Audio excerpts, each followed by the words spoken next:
Adopting an animal can be a fun time. Pet owners often say they knew the minute they laid eyes on their little friend, they'd be going home with them.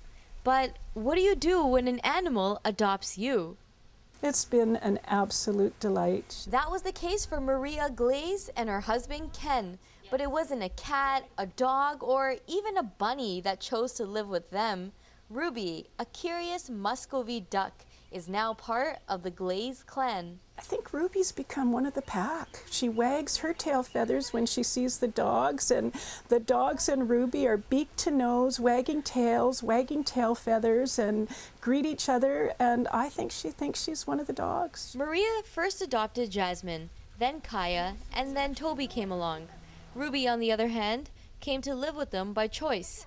Maria's neighbor found Ruby wounded and helped nurse her back to health.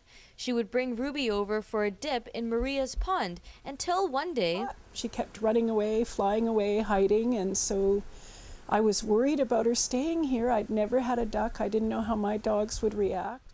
Choosing to stay, Ruby wasn't the tidiest house guest, leaving some surprises around the backyard and deck.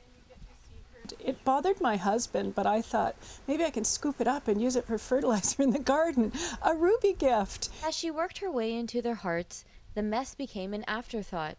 Instead, Ruby's safety was called into question from lurking predators. There was a huge owl in the grass just in front of her raft. Keeping Ruby safe was important to Maria because nature was taking its course. I put a cardboard box on the deck and I filled it with straw, and the next morning she went in, nestled in, laid an egg and left, and there's another egg. Maria loves animals and animals clearly love her. Since Ruby's entered her life, Maria wrote a children's photo book about Ruby Duck. I've already got a thought for Ruby Duck book 2 and some other thoughts around how to use photos in a way to celebrate nature with children. Seeing how Ruby interacts with the dogs, it's hard to deny a deep friendship has grown, even despite Toby being a Labrador Retriever, a breed known to bring birds back to their owners.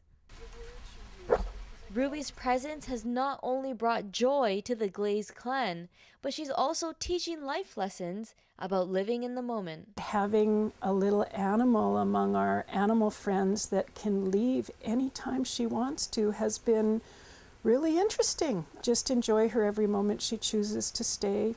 She's touched many lives since showing up.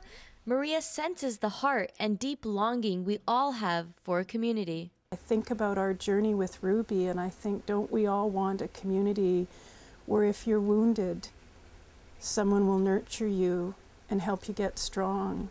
And if you don't have a home and you're hungry, someone will feed you and give you shelter. Even if you speak a different language or if you don't use words to communicate. And if you ever decide to move on, you know you're missed. Ruby's amusing antics prompted Maria to create her own Ruby Duck Facebook page. Ruby has over 70 friends. She's happy to be friends with anybody, so she accepts all requests. Not quite on Twitter yet. Ruby has just one problem. She doesn't understand why she doesn't get to go in the house too, but sorry Ruby, ducks live outside. Something tells me this curious little duck won't take no for an answer. We're rooting for you, Ruby. In Powell River, I'm Reggie Cabley.